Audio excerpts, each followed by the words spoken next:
Wow, tersangka kasus Bapak Jokowi udah dapat jatah nangis semua. Kalau kemarin ada Kurnia yang mewek kayak anak kecil, sekarang ini ada Dokter Tifa yang nangis bombay, gak karuan, dan minta ampun ya, biar kasusnya gak dilanjut. Weh. Kok bisa seperti itu ya? Hah? Gimana ini? Kemarin keluar katanya yakin datanya kuat. Hah? Katanya pengen ngerasain penjara. Katanya nggak takut di penjara. Alah, itu semua omong doang, omong kosong ya. Lah ini begitu lihat jeruji besi di depan mata, lah ini loh ya, mentalnya ini kok jadi ciut seperti ini. Gimana coba? Proses hukum yang menjerat klien mereka. Ia meminta Presiden Prabowo Subianto dan Kapolri Jenderal Listio Sigit Prabowo untuk memerintahkan Kapolda Metro Jaya menghentikan penyidikan perkara tuduhan ijazah palsu Presiden ke-7 Jokowi melalui penerbitan SP3. Kubu Dr. Tifa menegaskan bahwa kebebasan berpendapat dijamin oleh pasal 28E dan 28 FUUD 1945. Sehingga menurut tim advokasi Dr. Tifa, apa yang dilakukan kliennya merupakan kebebasan berpendapat sebagai warga negara. Kuasa hukum juga menegaskan bahwa Dr. Tifa tidak punya niat mencemarkan nama baik atau memfitnah siapapun. Semua analisis yang dilakukan kliennya disebut merupakan bagian dari penelitian ilmiah berbasis neuroscience. Pihaknya juga menyebut Dr. Tifa tidak mengenal para pelapor maupun Jokowi. Tim advokasi menegaskan bahwa seluruh kliennya hanya menganalisis isu keabsahan ijazah Jokowi yang sudah lama menjadi perdebatan. Ternyata ini ya kelanjutan dari air mata Kurnia. Ya, Dokter Tifa minta ampun ya. Ingin penyidikan Bapak Jokowi ini dihentikan. Weh. Kok jadi gini, ha? Kemarin sok berani, sekarang malah mewek seperti ini, hah? Gak malu apa ya? Hah? Nyali besar ternyata cuma di mulut doang. Mental nyusut ya pas lihat jeruji di depan mata. Kok jadi seperti ini? Ada apa? Hah? Takut? Ini riset bukan cuma sekedar survei lembaga. Riset algoritma menyatakan 93% rakyat percaya ijazah Jokowi palsu. Dan mohon maaf Pak, dari 12 orang yang dilaporkan ini punya masa besar Pak, influencer Pak. Oke Bu. Ya, jadi jadi saya mohon sekali ini yang saya mohon Pak, Komnas HAM bicara dengan Pak Presiden. Kami sangat ingin menjaga agar tidak terjadi kerusuhan. Agar tidak terjadi kerusuhan itu yang kami jaga sekarang. Kami nggak peduli deh keluarga kami, udah kalau Komnas HAM nggak bisa melindungi keluarga kami, udah kami lindungi keluarga kami sendiri. Tapi ini sekarang kami mohon Komnas HAM melindungi rakyat, melindungi negara Pak. Itu, dan Komnas HAM punya akses langsung kepada Pak Presiden. Jadi kami mohon gunakan Pak akses itu. Terima kasih Pak. Dokter Tifa ya ini orangnya. Lah bukannya katanya yakin bener ya kan? Kok sekarang mau mundur seperti ini? Aduh.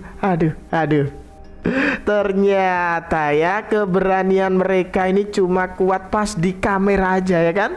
Begitu urusan beneran datang langsung ngerem nih, ngerem mendadak maksud saya ya, dan putar balik seperti itu. Aduh, kok bisa-bisanya ya.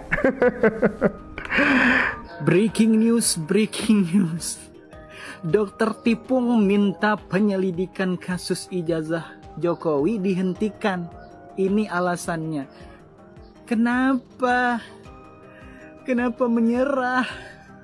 Baru juga mau mulai perangnya, kenapa nyerah?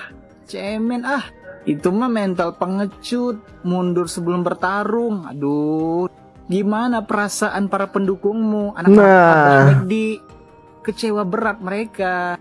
Kenapa Dokter Tipung? Dokter Tipung panik, takut masuk penjara. Kenapa? Katanya mau menegakkan keadilan, berdiri di atas kebenaran. Kami tidak akan mundur. Sekarang nggak ada angin, nggak ada hujan, nggak ada petir, nggak ada semak. Tiba-tiba mundur, nyuruh dihentikan penyelidikannya. Kenapa? Padahal baru aja mau pesan cemilan dari Shopee, mau pesan basreng, mau liatin drama kalian yang sepertinya berepisode-episode. Tapi kok malah episode terakhir dramanya? Gak asik, gak suka. Pokoknya saya nggak setuju. Ini harus dilanjutkan. Dokter Tipung harus tetap berjuang sampai titik darah penghabisan. Sampai Jokowi masuk penjara. Dokter Tipung jangan takut. Kan banyak itu teman-teman dokter. Nih, ini juga aki-aki. Kan banyak itu supporternya. Atau jangan-jangan Dokter Tipung ini dibungkam. Pasti ini bentar lagi bilangnya dibungkam, dikriminalisasi. Lawan menyerah sebelum bertarung. Waduh, cemen kali ya. Gimana ya nanti perasaan ya anak-anak Abah kalau tahu Dokter Tifa ini ciut seperti ini. Weh. Ya mendadak sekali gitu loh. Hah? Ini ada apa Dokter Tifa ini? Apa ini? Roy Suryo ini? Ijazah. Saya rasa boleh. Itu saya kira salah satu ya harus kita cari solusi terbaik. Karena begini ya, kalau saya lihat ya, ini kayaknya merembet-rembet dari ijazah Jokowi, kemudian ijazah Gibran, nanti kemana lagi? Ini kemarahan, kebencian itu akan menimbulkan kemarahan sebelah pihak satu lagi. Nah, maka di sini muncul kebencian, di sini muncul pemujaan, sama-sama irrasional. Haters tidak rasional dan lovers tidak rasional juga. Terus ini, gitu kan? Nah, pangkal tolaknya itu karena kebencian. Nah, merembet kebencian kepada putranya yang sudah jadi wakil presiden. Wakil presiden ini kan sampai 2029. Maka jangan-jangan isu ini akan terus sampai 2029. Misal dipidanakan, apa akan berhenti? Buktinya siapa namanya yang sudah keluar penjara? Bambang Tri. Lanjut terus. Saja dia. Jadi nggak selesai-selesai. Nah, maka kita harus cari upaya. Memang harus ada pihak ketiga. Kan beberapa nama kan pihak sudah ditersangkakan. Ketiga itu kan memang pengadilan. Kalau pengadilan mengenai kertas, surat, itu kan pengadilan tun. Problemnya pengadilan tun ini sudah kadaluarsa, nggak lagi bisa menangani kasus ini, ya kan? Nah, maka jalan keluarnya ya pidana. Pidana ini ujungnya penjara. Apakah menyelesaikan masalah? Buktinya enggak, Babang Tri terus aja ngomel. Tapi kan ini sudah berlanjut, sudah sampai penyidikan, sudah ada tersangka. Nah, bisa saja sebagai alternatif ya, perlu dipikirkan. Misalnya prinsip restoratif justice itu coba dipraktekkan di kasus besar kayak begini. Jadi bukan hanya yang kasus-kasus kecil, tapi kasus besar begini. Besar bukan skala substansinya, tapi besar apa namanya sorotan publiknya. Oke, diselesaikan dengan restoratif justice, misal melalui mediasi penal. Yang disebut mediasi penal itu, contoh? Ya ini, ya di mediasi. Ujungnya ini kan mau pembuktian ijazah. Oh, sama-sama dihadapkan saja dihadapkan, gitu. Tapi syaratnya ya dua-duanya harus bersedia. Nah, misalnya begitu ya. Sehingga Polri itu tidak dibebani oleh kasus-kasus kebencian dan ketersinggungan yang sifatnya pribadi. Ya, ini loh ya, soroti Roy Suryo. Prof Jimli ini sebut pangkal dari tudingan ijazah palsu oleh Roy Suryo CS adalah kebencian yang amat dalam. Tapi anehnya ya, masih ada yang belain mereka. Hah? Padahal sumber ributnya ini udah jelas ya. rombongan halu yang hobinya ini bikin drama ya tiap hari. Aduh, kok bisa ya? Tifa, Roy Suryo, Rismon, yang biasa aku singkat teroris. Saat ini kalian belum ditahan, masih dikasih kesempatan untuk ngumpul dengan keluarga, untuk merenung, untuk bersenang-senang, makan-makan dengan keluarga dulu. Saya pesen, bener, saya pesen, jangan kabur ya. Iya. Jangan kabur. Masyarakat udah tahu kok. Alasan kalian nanti aku dikriminalisasi. Aku dikriminalisasi itu kan senjata kalian. Udah paham. Kalau itu udah paham. Udah, sekarang kasih kesempatan kalian pulang dulu. Senang-senang dengan keluarga. Pasti nanti ditangkap, itu keyakinanku. Pasti ditangkap, pasti dijebloskan ke penjara. Pesan saya itu tadi, jangan bikin susah. Jangan kabur ye. Jangan kabur ye. Ini loh ya. Dari salah satu netizen ya, mengingatkan Roy Suryo CS itu. Jangan lari ya, hadapi masalah yang kalian mulai itu ya. Jangan kabur intinya. Sebenarnya Mas Roy sama Mbak Tifa, Dokter Tifa gitu, umroh lah dulu. Umroh. Jalan-jalan dulu ya. Ya umroh lah dulu. Karena ini masih panjang nih. Kan ini barang kan masih panjang sebenarnya nih ya. Ada tersangka 8 orang ya. 8 orang. Tadi dia bilang saksi yang diperiksa untuk jadi tersangka itu sekitar 100 orang ya. 130. 130 ahli ya. 20 ahli jadi. Anda bisa bayangkan kalau orang setiap tersangka itu ajukan 10 saksi ada charge.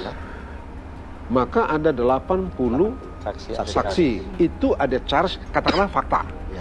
Kalau masing-masing tersangka itu mengajukan katakanlah 3 ahli.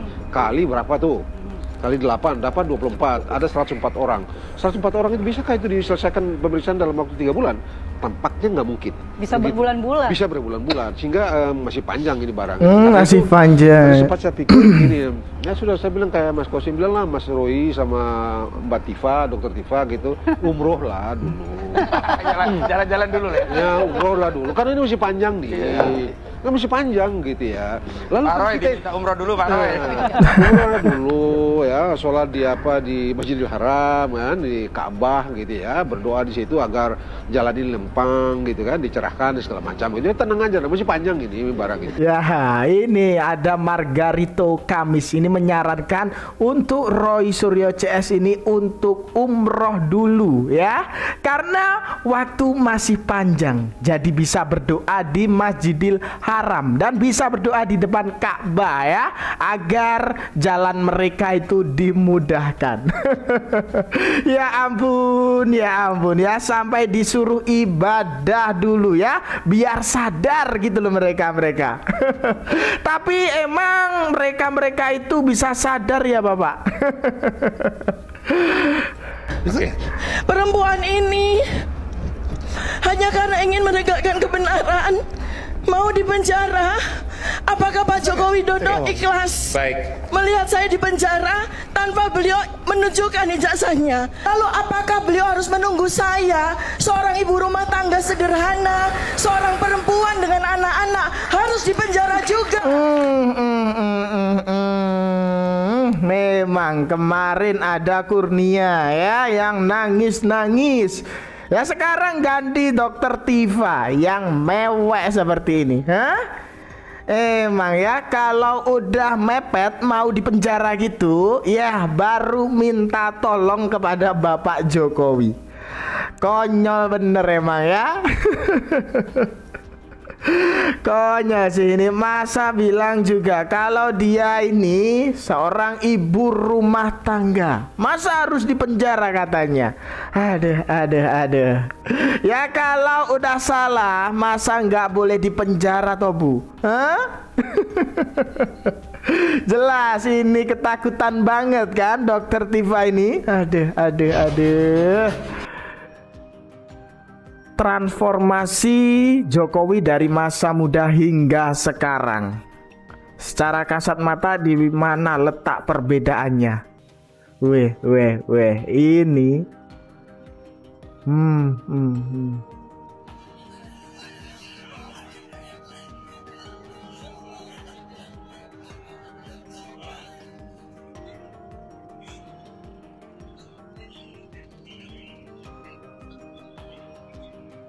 Bedanya dari mana gitu loh ya?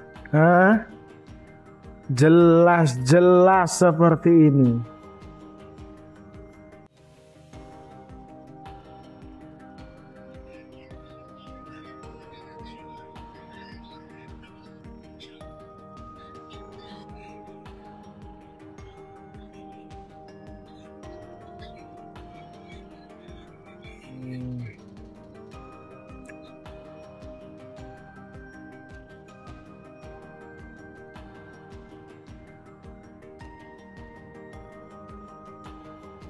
Wah.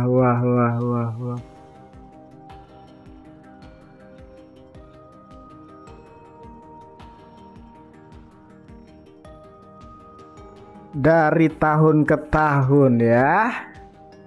Ini loh. Para pembenci nih. Kok bisa aja gitu loh. Hah?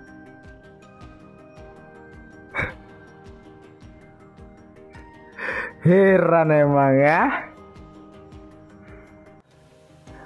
Kok masih aja nggak percaya. Gerombolan Roy Suryo CS itu emang aneh bener emang ya.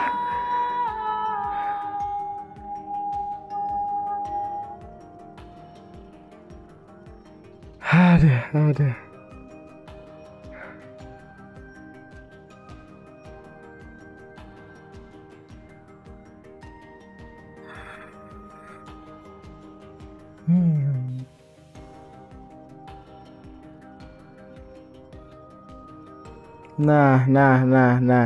Nah, seperti itu loh.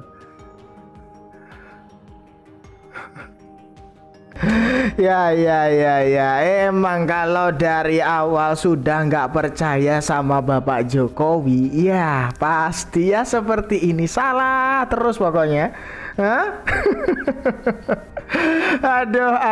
Aduh, gimana ini menurut kalian ya? Gimana coba kalau sudah seperti ini? Coba tulis pendapat kalian di kolom komentar ya. Dan itu tadi sedikit informasi yang dapat saya sampaikan dalam video kali ini. Jangan lupa subscribe channel Perspektif. Dan jangan lupa juga share video ini ke grup-grup WhatsApp atau yang lainnya itu. Ada kurang lebihnya saya mohon maaf ya. Sekian dari saya. Terima kasih.